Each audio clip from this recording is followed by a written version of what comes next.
Dito tayo maisa-isa na sa ating mga namumuno sa mga barangays.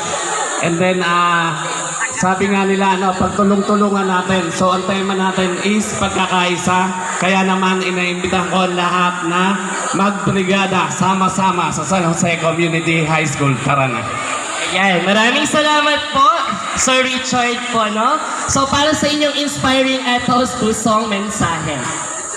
Para naman po sa presentation of participants, ating pong salubungin na masigabong palakpakan si Ma'am Camille Ballesteros, Chairman of Documentation.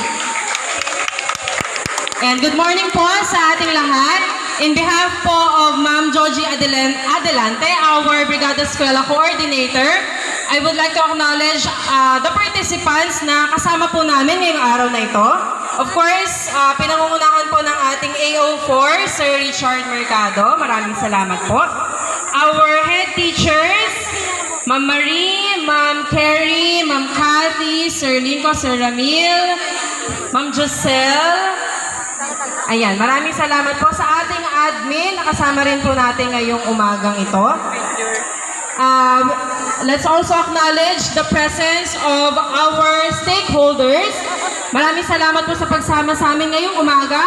Honorable Carmelita Ponce from Barangay San Jose. Morning, ma'am.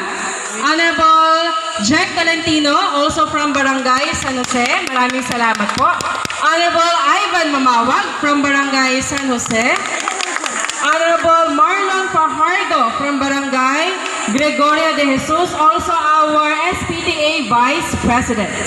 Honorable Eva Tuluan. Good morning po. Honorable Amy Laranang. Saan po si ma'am? Ma'am, Honorable Amy Laranang, magandang umaga po. And also, maraming salamat sa ating SPTA officers sa pangunguna ng ating SPTA President Ruby Senas.